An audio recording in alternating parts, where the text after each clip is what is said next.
In the quiet moments at the end of the day, when all sounds gradually fade away, you immerse yourself in gentle and profound stories. They are like little lights, illuminating the pathways of your mind, guiding you past the worries of the day to reach a sense of peace and a source of renewed inspiration. By dedicating just a few minutes before sleep to these stories, they softly nurture your soul, bringing tranquility and preparing you for a restful and fulfilling slumber. And then, as the dawn breaks, let the lessons from these tales become your inner strength, enabling you to start a new day with a serene heart and a clear mind. Each story is a small gift, helping you to better understand the value of life, the importance of patience, courage, and the unwavering belief in the goodness that lies ahead. Story 1. Good deeds bring good rewards. For centuries, both Eastern and Western philosophies have shared the belief, good deeds bring good rewards, evil deeds bring bad outcomes. This universal truth has been demonstrated through countless eras of human civilization. Dao Vu Quan, a man from Yuchao, in the Yin state, during the late Jin dynasty, was a shining example of filial piety and virtue. Orphaned at a young age, he lived with his mother in poverty. Despite their hardships, Vu Quan remained devotedly obedient and never disobeyed his mother's wishes. One night, he dreamt of his grandfather, who appeared to warn him. In a past life, you committed many wrongdoings, which is why you lack children in this life and have a short lifespan. Turn your heart toward goodness, do virtuous deeds, and you may alter your destiny. Awakening from the dream, Vu Quan took his grandfather's words to heart and vowed to live a life of kindness. His family once suffered the theft of 20,000 gold coins by a laborer who fled, leaving behind a young daughter and a note acknowledging the debt. Instead of seeking retribution, Vu Quan burned the debt note, raised the girl lovingly, and even arranged a proper marriage for her. On another occasion, at Dian Khan Temple, Vu Quan found a pouch containing 200 taels of silver and 30 taels of gold. He waited patiently for the owner and eventually returned the fortune to a man in tears, desperate to use the money to save his father's life. Vu Quan frequently aided the poor, lending capital to struggling farmers or contributing to funeral costs for grieving neighbors. He saved money from his family's modest expenses to fund a library and schools, enabling local children to access education. Years of selfless acts earned him a vision of his grandfather once again, this time praising him. Through your virtuous deeds, your destiny has changed. You will live a long life and have 5 successful sons. Indeed, Vu Quan later had 5 sons, all of whom passed the imperial exams and attained prestigious positions, including ministers and court scholars. He himself lived to the age of 82, passing away peacefully and even forewarning his family of his death to say his goodbyes. The story of Dao Vu Quan is a testament that good deeds bring good rewards is not merely theoretical but a reality in life. When we choose to live righteously and do good, we align ourselves with the immutable laws of cause and effect, receiving blessings in return. Story 2. Faith in Buddha, sowing good deeds, reaping sweet fruits. Faith in Buddha is not only a light illuminating the soul, but also the seed of karmic connections that yield good fruits in the future. Buddha always creates favorable conditions for all sentient beings based on their karmic affinities. Encountering Buddha and the miraculous radiance. During Buddha's time, a Brahmin benefactor was riding a chariot laden with offerings and alms, heading into the city. Along the way, he met Buddha on his alms round. Seeing Buddha's majestic presence, the Brahmin was overwhelmed with admiration and reverence, circling 3 times to the right of Buddha before continuing his journey. At that moment, Buddha smiled and emitted a radiant light in 4 colors: blue, yellow, red, and white. The light shone from the heavens down to the depths of hell. Those suffering from the freezing cold suddenly felt warmth, while those tormented by unbearable heat experienced cool relief. Initially, they believed their karma had ended. Later, they realized it was the blessing of Buddha's divine power. These tormented souls, filled with newfound reverence for Buddha, eradicated their karmic burdens, escaped hell, and were reborn into the human or heavenly realms. When the radiance retracted beneath Buddha's brows, he explained to Ananda that the Brahmin, through his act of circling 3 times in reverence, would refrain from evil deeds for 13 lifetimes, enjoy blessings in the human realm, and eventually achieve enlightenment as a solitary Buddha with the title Chuyen Dak Jiak, turning solitary enlightenment. On another occasion, while Buddha was on an alms round in the city, a benefactor offered him delicious food. The benefactor's son, seeing this, ran to Buddha asking for the food. Buddha told the boy, "Say, I don't need it, and I will give it to you." The boy complied, and Buddha gave him the food. Nearby, an elderly man advised the boy to return the food to Buddha in exchange for 500 coins. The boy happily returned the food and received the money. Later, the monks asked Buddha why he had required the boy to say, "I don't need it," before giving him the food. Buddha explained, "This boy, through countless lifetimes, has been burdened with excessive greed and had never once uttered the words, 'I don't need it.' Today, I let him say it to plant the karmic seed for renunciation, so in the future, he will renounce worldly attachments, embrace virtue, and attain the state of Arhat." This story reminds us that faith in Buddha, performing good deeds, and letting go of greed sow positive karmic seeds, helping us escape the cycle of suffering and attain peace and happiness. Story 3: Heaven never forsakes a kind-hearted person. Long ago, in Yuanbin County, there lived a man named Tran Vinh Nien. His family was once prosperous but gradually fell into decline.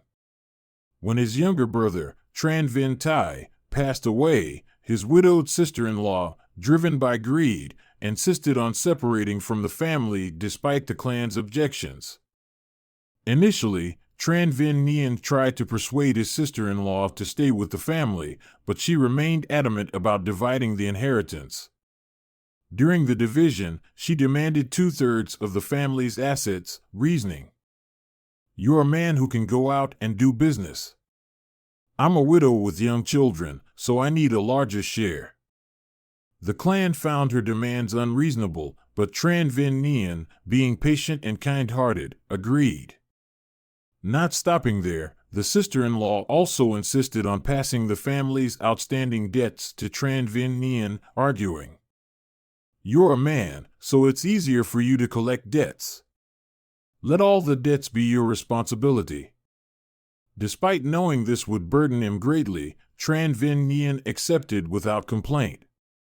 After the division, Tran Vinh Nien's family was left with only a meager portion of the assets. He and his son, Tran Tam Lap, lived in poverty, while the sister-in-law enjoyed a comfortable and affluent life. Many in the clan were outraged and urged Tran Vinh Nien to demand a fairer distribution of assets. However, he declined, saying he did not wish to escalate disputes further. Years later, Tran Vinh Nien's son, Tran Tam Lap, through hard work and diligence, passed the imperial exams as the top scholar, becoming a Trang Nguyen, first-rank graduate. From that moment, the family's fortune transformed, bringing them wealth and honor. The clan members who had once pitied Tran Vinh Nien now rejoiced and exclaimed, "Truly, heaven never forsakes a kind-hearted person." This story of Tran Vinh Nien illustrates a profound truth: 3 feet above the head, there are gods. Short-term losses may lead to long-term blessings. Those who live righteously, think of others, and refrain from harming anyone will be rewarded in due time. Conversely, those who only seek personal gain at the expense of others will ultimately face the consequences. Tran Vinh Nien's life is a vivid testament to the principle that kindness and patience are rewarded with lasting blessings. Let us uphold virtue and treat everyone with kindness, for karma spares no one. Story 4: The Strange Illness of the Restaurant Owner's Son. Long ago, a boy was born with a rare disease. His skin resembled overlapping fish scales that could peel off at any moment without being touched. This condition caused the boy constant pain, depriving him of a normal childhood like other children. The boy's family owned a large, prosperous restaurant. They sought out the best doctors to treat him, but none could diagnose or cure his ailment. In desperation, his mother visited a nearby temple to pray for her son's recovery. While speaking with the abbot, she recounted her son's illness and the family's suffering. After listening, the abbot unexpectedly asked about her husband's profession. She explained that her husband was a restaurant owner and a renowned chef, particularly famous for a signature dish that attracted many customers. The abbot inquired further about this specialty. Thinking he was merely curious, the mother described it. The signature dish is prepared using live fish. The chef slices the fish into thin pieces while it's still alive, then fries them. When served, the fish can still move, its eyes dart, and its mouth opens and closes. She added that the recipe was passed down by her late father-in-law and that the family had served the dish countless times to amass wealth. After hearing this, the abbot did not scold her. Instead, he calmly advised, "Close the restaurant and dedicate your time to good deeds. Your son's condition will certainly improve." The mother returned home and shared the conversation with her husband. After a night of contemplation, he decided to follow the abbot's advice. The family sold the restaurant and used the proceeds for charitable deeds. They even purchased live fish from fishermen to release them back into the sea. Sometime later, as if by a miracle, the boy's illness disappeared. The scales peeled away, his pain subsided, and he was able to live a normal, healthy life like other children. According to Buddhist teachings, taking life is a grave sin. Every living being, whether human or animal, has the right to live.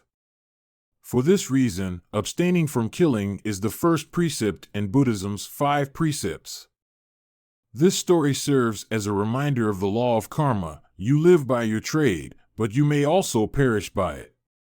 Professions are not merely a means of livelihood, they can also generate karmic consequences. Harmful acts, such as taking lives, can lead to suffering for oneself or one's loved ones. Let us live kindly, avoid harming other beings, and sow good deeds to reap blessings in life. Story 5: Prejudice Against Buddhism, a Heavy Karma Burden. Fu Daik, a Tang dynasty official known for his intelligence and expertise in astronomy, harbored deep-seated prejudice against Buddhism. His rigid mindset ultimately led him to suffer punishment in the hell of Nalu. Fu Daik, a native of Tuong Chau, excelled in astronomy and debates. During Emperor Gaozu of Tang's reign, he held the position of Tai Shirling, Grand Historian, frequently submitting reports on astronomical matters, earning the emperor's favor. However, despite living in a time when Buddhism flourished, Fu Daik dismissed it as superstition and persistently criticized and advocated against it. Before his death, Fu Daik warned his sons, "Buddhism deludes the masses and disrupts society. You must never follow its teachings." He even submitted a memorial to Emperor Gaozu, proposing the abolition of Buddhism, citing the following reasons. Buddhism originated in the Western regions and was not a Chinese tradition. Monks avoided labor, lived on alms, and spread irrational concepts like reincarnation and merit-making. Buddhist doctrines weakened imperial authority and posed a threat to national governance. When Emperor Gaozu deliberated Fu Daik's suggestion, Zhongshu Ling Xiaovu countered by asserting that the Buddha was a saint. Fu Daik, however, argued that Buddhism betrayed family, society, and the emperor, claiming it was the root of instability. When Emperor Taizong succeeded the throne, he embraced tolerance for Confucianism, Taoism, and Buddhism. He once told Fu Dike, "Buddhist teachings are profound, and the law of cause and effect is evident. Why can't you see it?" Fu Dike retorted that Buddhism was mere superstition originating from foreign lands and brought no benefit to the nation. Fu Dike's obstinacy and bias blinded him to the true nature of Buddhism. Rather than addressing the misconduct of those who exploited religion, he vilified the faith itself. Sometime later, Tai Trek, a colleague of Fu Dike, dreamed of another late colleague, Fu Nan, demanding repayment. Upon inquiry, Fu Nan explained that the debt was owed to a man of the earth, referring to Fu Dike. That same night, Xiao Fu Jian Feng Truong Men also dreamed of a deceased individual affirming the truths of karmic retribution in Buddhist scriptures. The individual said, "Fu Dike, who opposed Buddhism, has been cast into the hell of Nalu." The following day, both Tai Trek and Feng Truong Men shared their dreams, noting their striking similarity. Tai Trek subsequently delivered the owed money to Fu Dike as indicated in his dream. A few days later, Fu Dike fell gravely ill and passed away. Fu Dike's story illustrates the principle of karmic justice. Good and evil always have their reward. Karma spares no one. His prejudice, opposition to Buddhist truths, and divisive rhetoric led to severe consequences. The Buddha taught, "All beings are interconnected. Those who intentionally oppose righteousness, harm the Dharma, or wrong other beings will ultimately bear the weight of their actions." This tale serves as a reminder to remain open-minded, avoid prejudice, and refrain from creating karma that could harm oneself and others. Story 6. The Kind-Hearted Beggar. Heaven's Blessings Will Come. Long ago, there was a beggar named Pham Dan who had been orphaned since childhood. He lived a solitary life, surviving day by day through begging. Despite his hardships, Pham Dan refused to accept his fate and resolved to seek out the Buddha to ask about his destiny. On his journey, Pham Dan encountered 3 individuals, each requesting him to ask the Buddha a question on their behalf. Tai Yuan Ngwai, the wealthy landlord. Despite his family's wealth, his 16-year-old daughter was mute. He asked Pham Dan to inquire about the reason. Tho Dia of Black Wind Mountain. As a local deity for 500 years, he hadn't been promoted to city god. He wanted to know when he might advance. The giant turtle in Tong Tien River. Having cultivated for 1,500 years without ascending to immortality, it sought the cause. Pham Dan gladly agreed to help without hesitation. Eventually, Pham Dan arrived at the Western Paradise and met the Buddha. Kneeling respectfully, he said, "Great Buddha, may I first ask the questions for others?" The Buddha answered each one. For the giant turtle. Under its shell are 2 luminous pearls that block celestial energy. If the turtle removes them, it will ascend to immortality. For Tho Dia. Its left foot stands on a pot of gold and its right foot on a pot of silver. If it shares these riches, it will be promoted to city god. For the landlord's daughter. She will speak naturally when she meets her destined partner. Finally, Pham Dan asked about his own fate. The Buddha smiled and said, "You have already asked 3 questions and cannot ask a 4th. Return home." Disappointed but grateful, Pham Dan thanked the Buddha and set off on his return journey. Blessings on the way back. The giant turtle. After hearing the Buddha's advice, the turtle removed the pearls, transforming into a dragon and ascending to the heavens. In gratitude, it gave Pham Dan the 2 luminous pearls. Tho Dia. Taking the Buddha's advice, the deity shared the pots of gold and silver with the poor and was promoted to city god. In appreciation, he gifted the remaining gold and silver to Pham Dan. The landlord's daughter. When Pham Dan returned, the mute daughter saw him and exclaimed, "Father, the man who went to ask the Buddha has returned." Realizing this was divine destiny, Tai Yuan Nguai arranged for his daughter to marry Pham Dan. A life of prosperity and generosity. Pham Dan married the landlord's daughter and used the luminous pearls, gold, and silver to build a home, purchase farmland, and share his wealth with the poor. He and his wife lived a life of happiness and prosperity. Selfless acts bring divine rewards. Helping others without expecting anything in return leads to blessings. Living for others transforms destiny. Pham Dan's selflessness altered his fate for the better. The cycle of giving and receiving. Pham Dan's journey illustrates the karmic principle: give first, receive later. This story is a testament to the power of kindness and the rewards of living a life devoted to helping others. The seventh story, the kind-hearted fool struck by thunder 3 times. Nguyen Binh Kim once wrote, "Do not mock the foolish for their lack of wit.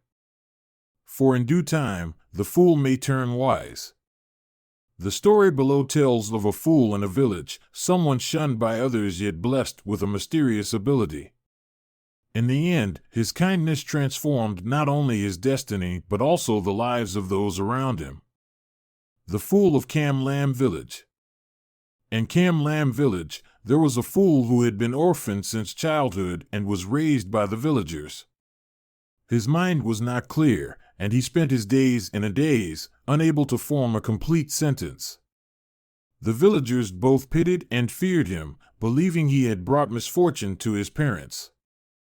Only Duong Baba, a kind-hearted elderly woman living next door, cared for and looked after him.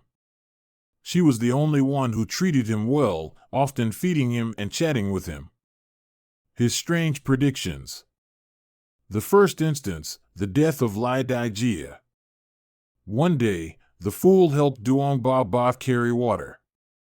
While passing Lai Dai Jia's house, he suddenly stopped and seriously said, "Lai Dai Jia won't live for many more days." Duong Baba quickly covered his mouth, thinking he was speaking nonsense.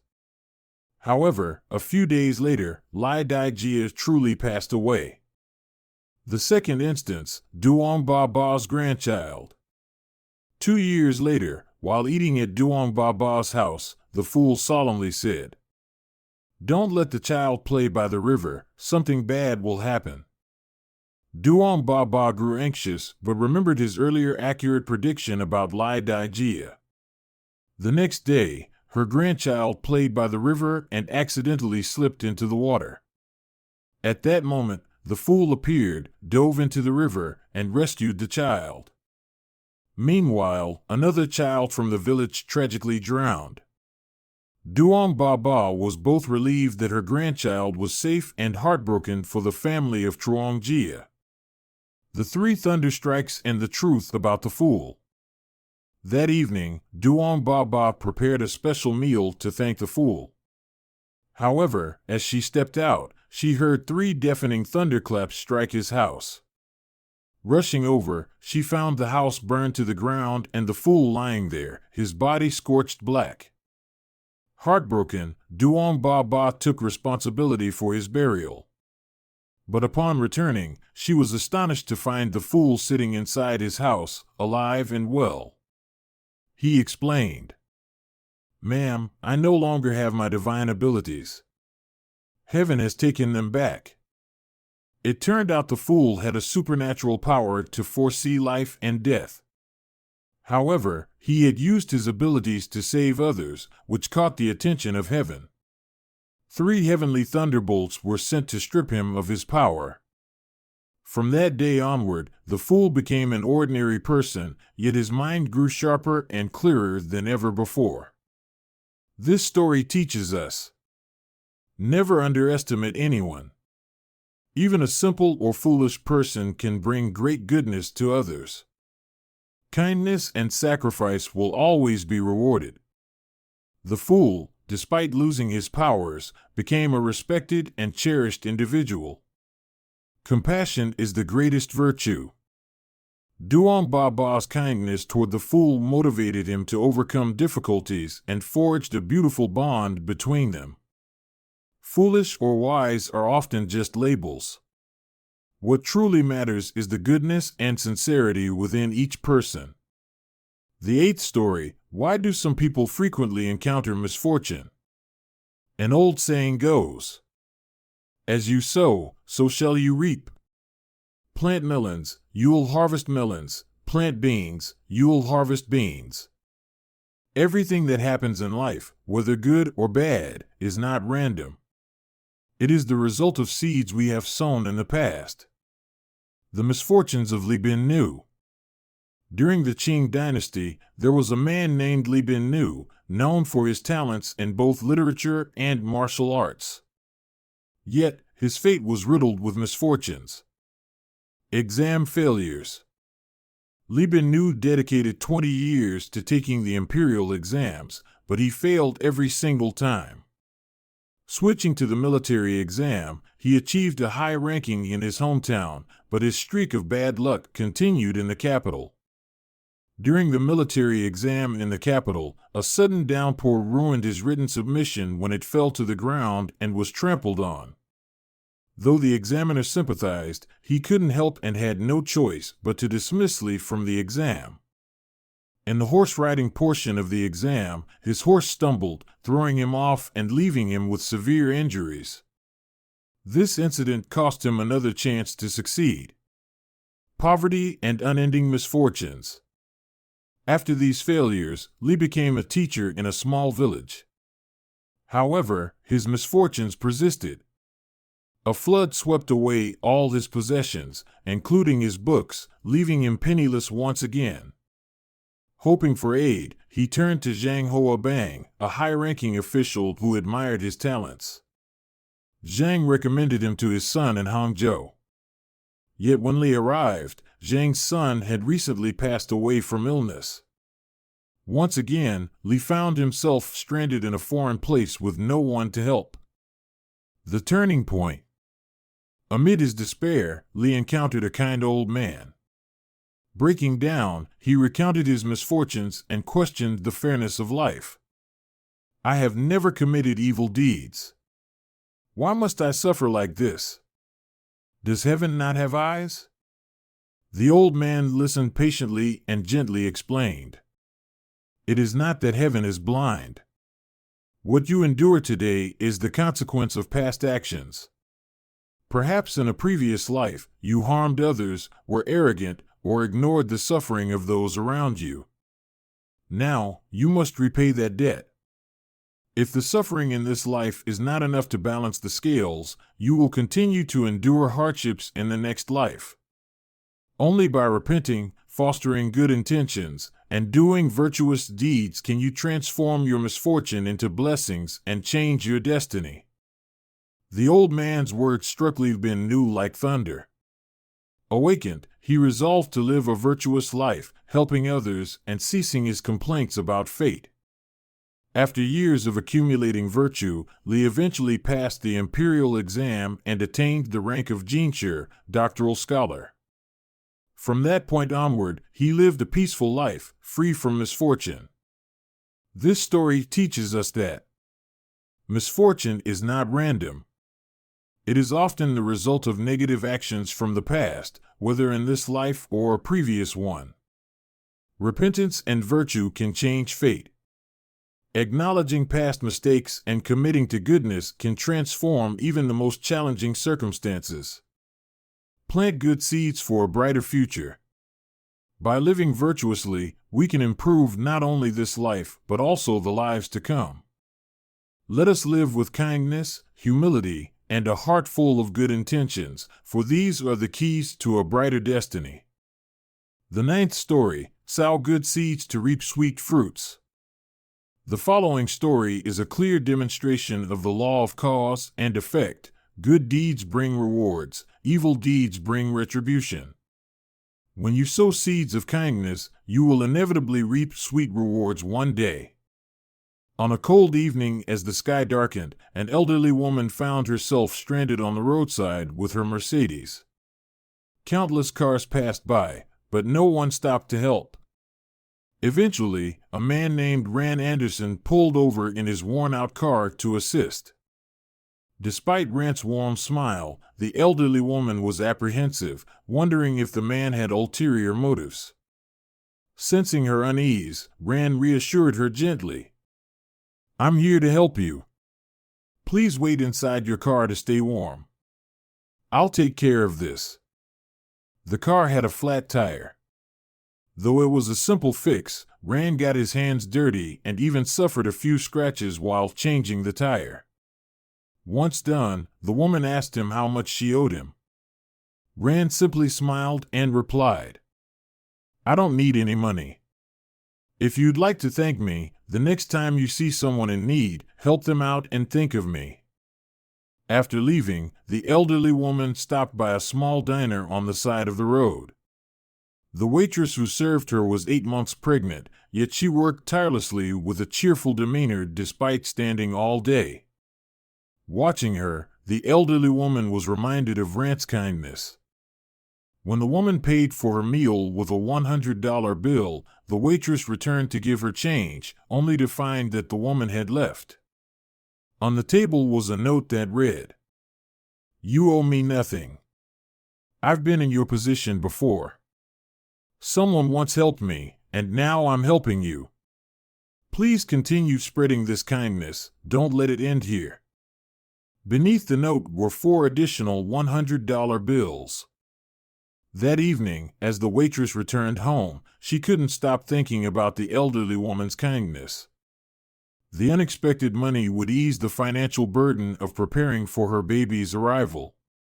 As she watched her husband, who was lying in bed worried, she kissed him gently and whispered, "Everything is going to be okay." What she didn't know was that her husband was none other than Rand Anderson, the very man who had helped the elderly woman earlier that day. This heartwarming tale reminds us, live with kindness and help others without expecting anything in return. Acts of goodwill will always find their way back to you in the most unexpected and beautiful ways. By sowing seeds of compassion, we create a ripple effect that spreads love and hope to those around us. Hello. This is a video filled with profound lessons from ancient wisdom. We hope you enjoy watching and discover valuable insights. Story 10. The Spirit reveals the great power of good deeds. In traditional culture, the Vu Lan Festival or Trung Nguyen Festival is not only a time to express filial piety to parents, but also an occasion to liberate wandering spirits without a place to belong. However, not all spirits can achieve liberation. The following story demonstrates that only by practicing good deeds can spirits save themselves. During the Qing dynasty, a scholar named Lu was living in a small village. One night, under the moonlight, he saw 2 faint shadows appearing by the wall, crying for help in despair. At first, Lu thought they were thieves, but upon closer inspection, he realized they were 2 hungry ghosts. The 2 ghosts explained that they had committed evil deeds during their lifetimes and had been suffering as hungry ghosts for 100 years, always famished and unable to attain liberation. They said, "We see that you are a compassionate man, so we came to ask for a meal of cold rice to alleviate our suffering." Lu asked, "Why don't you seek monks to help you attain liberation?" The ghosts replied, "To be liberated, one must have accumulated good karma in past lives. When we were alive, we only cared for ourselves and did not cultivate virtue. Therefore, no one answers our pleas for help." They recounted that in their past lives, they had been busy in officialdom, forming factions and neglecting the poor. Their charity was merely for show, giving only a token amount. However, even that small trace of goodwill had allowed them to receive minimal assistance from the living, such as the cold rice they were now requesting from Lu. Hearing this, Lu felt pity. He agreed to help them by leaving leftover food by the wall each day. For a year, he kept his promise, but the two ghosts never returned to him. One night, they appeared again, expressing their gratitude and announcing, "Thanks to your goodwill and our own actions, we have escaped the realm of hungry ghosts. We saved ourselves by helping other living beings, scaring birds away from hunters' traps, driving fish out of fishing nets." These acts of kindness moved the deities, who granted us a chance to reincarnate.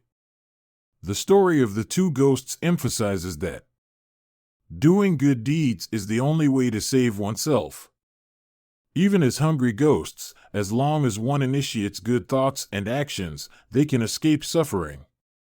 This story is reminiscent of Bodhisattva Madhyana, who used his filial piety and spiritual power to save his mother from the realm of hungry ghosts. However, even his mother needed to rely on her own good thoughts and sincere repentance to achieve liberation. Goodwill is an infinite power. Whether human or spirit, good intentions and virtuous actions are the only path to escape suffering. Self-reliance is essential. No one can save you if you do not initiate goodwill and perform good deeds yourself. Karma spares no one. Whether in this life or the next, everyone is accountable for their actions. Plant seeds of kindness to create a better life for yourself and those around you, for the power of goodwill is boundless. Story 11: A murderer in a past life, coughing blood in the next life. This story revolves around Trung Hu Lim, a man who appeared righteous but hid grave sins from his past life. It serves as a profound lesson about the law of karma. Evil deeds from a previous life must be repaid in the next. Trung Hu Lim was a scholar living in Changshu, Jiangsu Province. Outwardly, he was regarded as an upright man, reserved and rarely laughing or joking with others. However, one night, he dreamed of two underworld envoys coming to arrest him. The envoys led Trung Hu Lim through an endless expanse of yellow sand and withered grass, devoid of any signs of life, to a gloomy magistrate's office. There, a stern deity wearing a black hat questioned him. "Do you know your crimes?" Trung Hu Lim confessed to several minor wrongdoings.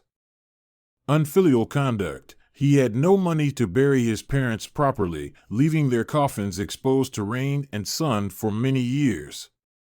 Lustful behavior. He engaged in illicit relations with a maid and frequented brothels. Harsh words. He mocked and criticized the literary works of others. However, the deity dismissed these as minor sins. Finally, the deity revealed his greatest crime. "In your previous life, you were named Duong Tang. Out of greed, you murdered your business partner. You pushed him into the water and left him to drown." After this accusation, the deity ordered water to be poured over Trung Hu Lim's face. Suddenly, he found himself transformed into a tiny maggot, drifting on a cabbage leaf in an endless sea of water. Overwhelmed by regret and helplessness, he began to weep. When he woke, Trung Hu Lim recounted the dream to Xiao Hu Fong, a fellow scholar. Though his friend tried to comfort him, Trung Hu Lim felt his fate was sealed. He quickly made arrangements for his funeral and purchased a coffin. 3 days later, he suddenly coughed up a large amount of blood and passed away, just as foretold in the dream. The story of Trung Hu Lim is a vivid testament to the teaching, good or evil deeds will eventually come to fruition. Karma spares no one. Those who commit evil cannot escape punishment, no matter how skillfully their sins are concealed. Story 12. The virtuous live with honor in heaven, while the wicked are judged in the underworld even before death. The story of Pham Tu Hu, a Confucian scholar during the Tran dynasty in Hai Duong, serves as a vivid example of the law of karma, emphasizing the importance of virtue and morality. Pham Tu Hu, a native of Cam Jiang, now part of Hai Duong, was a student of Duong Tram. Though intelligent, he was initially arrogant. Thanks to his teacher's guidance, he gradually transformed into an honest and sincere person. After his teacher's passing, while other students left, Tu Hu stayed behind, building a house near the graves to care for it for 3 years before returning home. By the age of 40, despite not passing the imperial exams, he remained persistent. Tu Hu traveled to the capital and lodged near West Lake, determined to pursue his scholarly aspirations. One morning, Tu Hu saw a mystical procession led by his late teacher, Duong Tram. That evening, they met at Tran Vu Temple, where Duong Tram revealed. During his lifetime, he upheld integrity and never wasted paper with written words. This virtue earned the praise of the Emperor of Heaven, who appointed him as an official in the celestial realm, overseeing earthly examinations. When Tu Hu inquired about his own path in the examinations, Duong Tram explained, "You possess exceptional talent, but were arrogant, so your success was delayed to cultivate humility." Duong Tram emphasized, "The arrogant, no matter how talented, are punished by heaven. The virtuous receive blessings, while the wicked face retribution. It is only a matter of time." Duong Tram then guided Tu Hu through various heavenly gates. Gate of accumulated virtue, reserved for those who love and care for others, not through grand acts of charity but by helping in timely and meaningful ways. Gate of filial piety, the abode of those who honor their parents. They are praised by the celestial emperor and granted blessings. Gate of Confucian officials, where renowned figures like Tahien Tan, Chu Vanan, and loyal officials from the Tang dynasty reside. Every 500 years, they are reborn as high-ranking ministers. After the visit, Tu Hu returned to the earthly realm.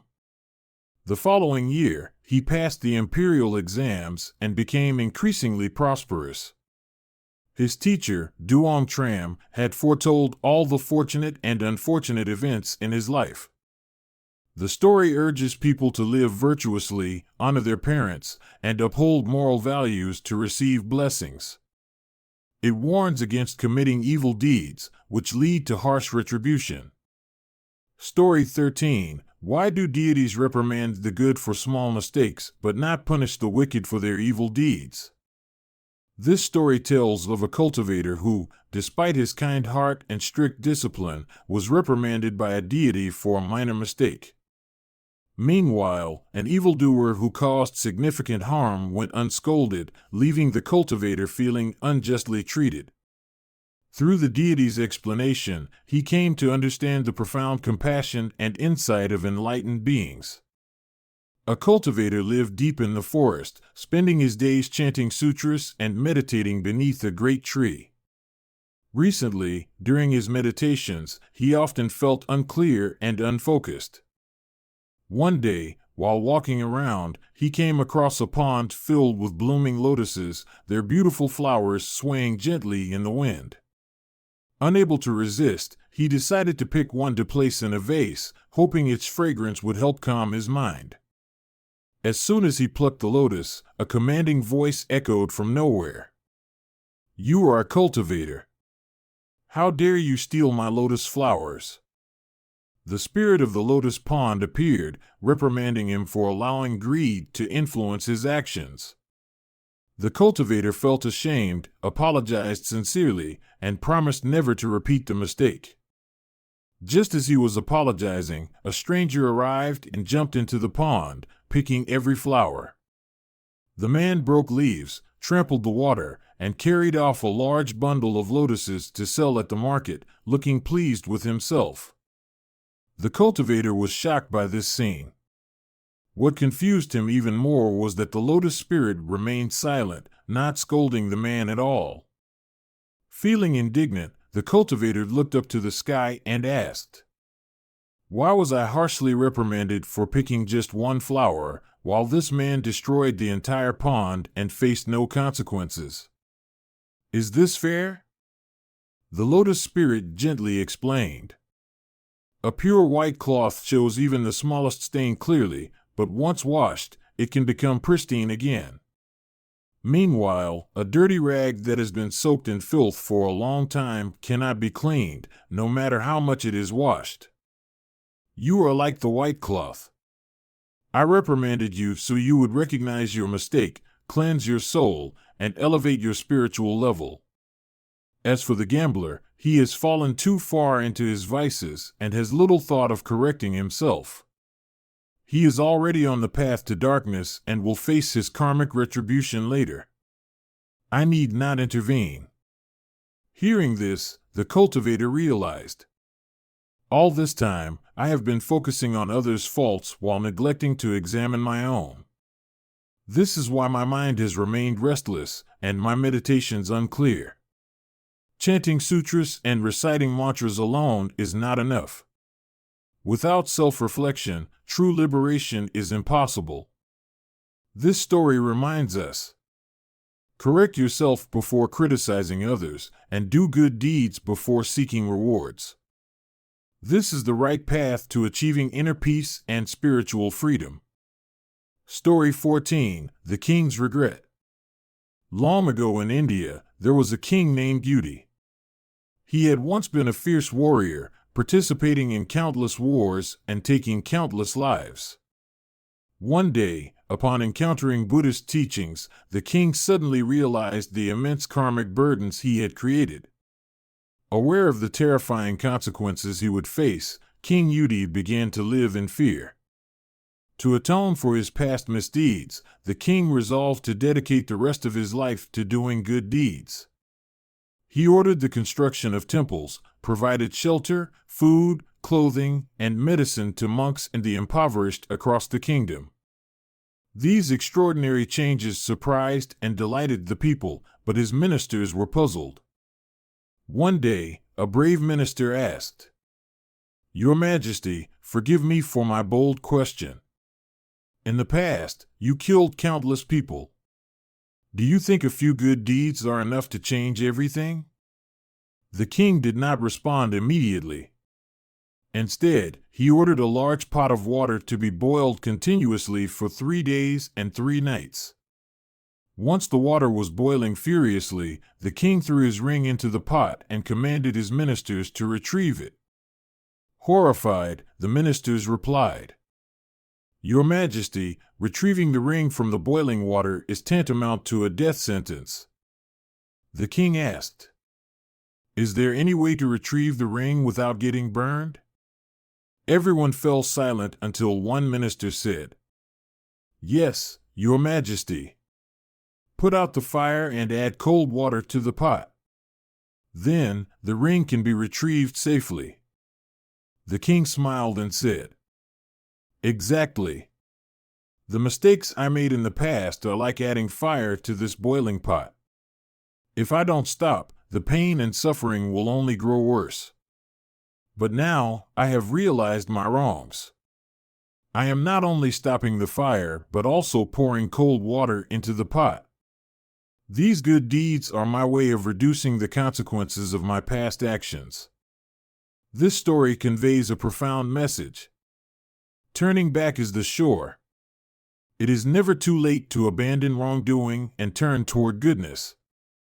Good deeds may not instantly erase the mistakes of the past, but they are the only way to mitigate the consequences and make amends. Living a virtuous life brings peace of mind and a chance to change one's destiny. When we recognize our mistakes, don't hesitate. Put out the fire, pour cold water into the pot, and start doing good deeds today. Story 15: Schemes, Seizures, and Painful Retribution at Life's End. The Schemer and His Deceptive Tactics. In a wealthy village, there was a village head named Pham Ba Loi, known for his eloquence and resourcefulness. To the villagers, he seemed virtuous and capable, but in truth, Pham Ba Loi was a cunning and deceitful man, always scheming to seize others' property and opportunities. Using his position as village head, he often coerced poor villagers into selling their land at dirt cheap prices, only to resell it at much higher rates. Many were left destitute because of him. Pham Baloi also manipulated disputes, taking bribes from both sides under the guise of mediation. Everyone suffered losses but still felt indebted to him. All his ill-gotten gains financed his lavish lifestyle. As time passed, Pham Baloi grew old and frail. One day, he was struck by a mysterious illness. His eyes turned cloudy, leaving him blind. His ears became deaf to all sounds. His mouth twisted, rendering him unable to speak. His limbs stiffened, leaving him immobile. He lay helpless on his bed, barely breathing. His family had to take turns spoon-feeding him porridge and cleaning his body. Strangely, even the most skilled doctors could not diagnose his illness. This condition persisted for 10 agonizing years, leaving him in a state of misery. People referred to him as the man who could neither live nor die. After Pham Baloi's death, an elderly monk passing through the village remarked, "This is the karmic retribution for his actions." During his life, he seized others' belongings without remorse. His misdeeds became a heavy punishment, causing him to endure immense suffering until the very end. This is the law of karma, no one can escape it. A message for all. Live virtuously, do not harm others for short-term gains. Today's kindness is the foundation of tomorrow's happiness. Avoid greed, do not scheme to take what is not yours. Wealth obtained through deceit will become the source of suffering. Trust in karma, the law of cause and effect spares no one. Good deeds bring blessings, bad deeds bring retribution. Live an upright life so that when the time comes to close your eyes for the last time, there will be no regrets for the wrongs you have done. Story 16: Doing Good and Accumulating Virtue to Win a Trial in the Underworld. This is the story of Hao Mo, a veterinarian from Zhouping County, Shandong Province, who was renowned for his kindness and virtuous deeds. What seemed like small, everyday acts of goodness helped him escape calamities and even brought him immense blessings. Hao Mo's daily life revolved around treating livestock and delivering lunch to those working in the fields. On one occasion, when he encountered an unusual whirlwind, he remained calm and poured tea onto the ground as an offering, sincerely praying. Strangely, the whirlwind dissipated immediately. Another time, while visiting the Changhuang Temple, he noticed a statue of Lu Tong, a legendary protective deity, smeared with bird droppings and dust that obscured its eyes. Without hesitation, Hao Mo carefully cleaned the statue, though no one had asked him to. The Trial in the Underworld. Years later, Hao Mo fell gravely ill and slipped into a coma. In his dream, he saw 2 men in black escorting him to the court of the underworld. They demanded a bribe to release him from his supposed sins. At that moment, a man in blue appeared and scolded the 2 black-clad envoys for their misconduct. The man in blue led Hao Mo to the court, where he was accused by a horse that claimed Hao Mo's improper treatment caused its wrongful death. Hao Mo calmly explained that he had used the correct treatment methods, but the horse's illness was too severe to cure. The judge ordered the records of life and death to be examined. It revealed that the horse's death coincided with the end of its natural lifespan. The judge reprimanded the horse for making false accusations and released Hao Mo back to the living world. Gratitude from the deities. Before returning, Hao Mo asked the man in blue and the deity who had helped him to reveal their identities. The man in blue said, 3 years ago, when I was exhausted on the road, you poured tea onto the ground, saving me from thirst. I have not forgotten this kindness. The deity also spoke. I am Lu Tong. When my statue was soiled by birds, it was you who cleaned it. I have always remembered your deed. When Hao Mo awoke, he learned he had been unconscious for more than 2 days. Deeply moved, he resolved to live even more virtuously, regularly making offerings and performing good deeds. He lived to over 80 years old, retaining robust health and the ability to ride horses as he had in his youth. His peaceful passing. One day, while traveling, Hao Mo encountered Lu Tong. The deity said, "Your time is up. In 3 days, I will take you to the underworld to serve in a minor official role. Prepare your affairs." 3 days later, Hao Mo bid farewell to his family and friends, making all necessary arrangements. At the appointed time, he said, "Brother Lu has arrived." Then, he peacefully lay in his coffin, his soul leaving his body without suffering. Lessons from the story. Good thoughts and deeds are never wasted. Small acts, like pouring tea or cleaning a statue, accumulate unseen merit and bring great blessings. Karma is clear and just. Every thought and action, no matter how minor, is recorded by heaven and earth. Both blessings and misfortunes stem from our own deeds and intentions. Avoid small evils and embrace small virtues. Each good deed builds the foundation for a life of merit and blessings. Living a virtuous life, even through the smallest acts of kindness, can change the course of one's destiny in this life and the next. Story 17: The Power of Filial Piety to Reform Bandits and Move Emperors.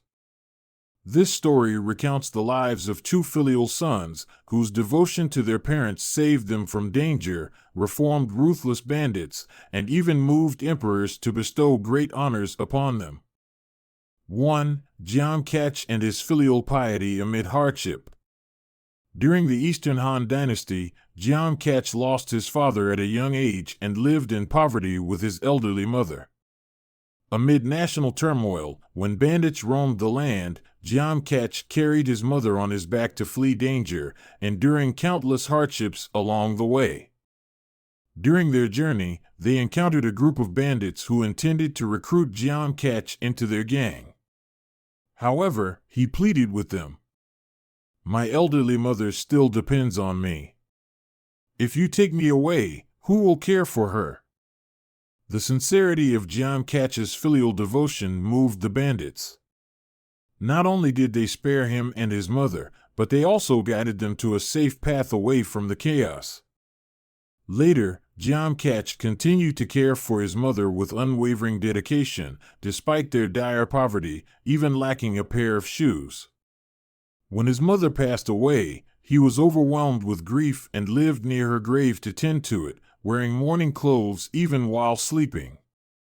Jiang Kach's virtuous deeds became renowned throughout the land. Emperor Guangwu of Han rewarded and offered him an official position, but Jiang Kach declined to stay with his mother. Only after her death did he accept the role, earning titles of honor from successive emperors, including Emperor Zhang of Han, who recognized him as a model of filial piety known as Ku Hu, filial in hardship. 2. Lai Lok Tun and maternal devotion in danger. During the Yuan dynasty, in the second year of Emperor Renzong's reign, 1315, a bandit leader named Tang Geqiu captured Ningdu, now Fujian, China, wreaking havoc across the region. Amid the chaos, Lai Lok Tun carried his severely ill mother on his back while fleeing with his wife to the mountains. Despite being relentlessly pursued by bandits, he refused to abandon his mother. When the bandits caught up and threatened to kill her, Lai Lok Tun knelt and begged, "Spare my mother's life, you can take mine instead." The bandits were moved by his filial devotion. Not only did they spare his mother, but they also brought her clean water to drink. Later, when one of the bandits attempted to rob Lai Lok Tun's wife, the others condemned the act, returned her belongings, and escorted the family safely back home. This touching story reached the emperor's ears. Deeply impressed, Emperor Renzong honored Lai Lok Tun with the title filial son and praised his noble heart. These stories highlight the profound strength of filial devotion. Filial piety reforms cruelty. Even the most ruthless individuals can be softened by genuine acts of filial love. Filial piety moves hearts, Beyond reforming wrongdoers, filial acts inspire admiration from all, including commoners and emperors. A moral example, filial devotion not only brings blessings to one's family but also upholds and spreads ethical values in society. Filial piety is not merely a personal virtue, it is a priceless spiritual legacy that shapes enduring societal values across generations. Story 18. Karma and Retribution, a Spirit's 5 Lifetimes of Waiting for Revenge. The spirit waits 5 lifetimes for vengeance. During the reign of Emperor Kangxi in the year Gu 1669, an official surnamed Qi lived in constant fear, haunted by a sense of unresolved enmity. Not long after, he fell ill. His friend, surnamed Ko, invited a Taoist priest named Tai Ling to investigate. During the priest's ritual, a ghostly voice emanated from Qi's abdomen. The spirit introduced itself as Hong Chu and revealed a tragic tale of betrayal and vengeance. I was once Vice General Hong under the Ming Dynasty. My commanding officer, Yao Quan, coveted my wife and sent me to the battlefield. The entire army was annihilated, I died in combat, and my wife hanged herself in despair. Yao Quan is none other than the current Qi. The spirit explained that since that time, 5 lifetimes had passed, but Qi's virtuous lives had prevented the ghost from exacting revenge. First life, Yao Quan was reborn as a revered monk. Second life, he became a great scholar. Third life, he was a Buddhist monk. Fourth life, he was a wealthy philanthropist. Fifth life, as Qi, he became an official but lacked integrity, causing the unjust deaths of 4 people. This lapse provided Hong Chu the opportunity to exact revenge. The Taoist priest advised the spirit to chant sutras and seek reconciliation to release its grudge. The spirit agreed, and Qi's illness temporarily subsided. However, a few days later, Qi experienced severe pain and passed away, a consequence of the karmic cycle he had perpetuated. The tale serves as a timeless warning: live with fairness and goodness to avoid paying a heavy price for past mistakes. Thank you for taking the time to watch this content. If you found it helpful, please click like, share, and subscribe to the channel to continue exploring meaningful lessons with us. See you in the next video, and may you always stay strong and achieve the goals you aspire to. Goodbye and see you soon.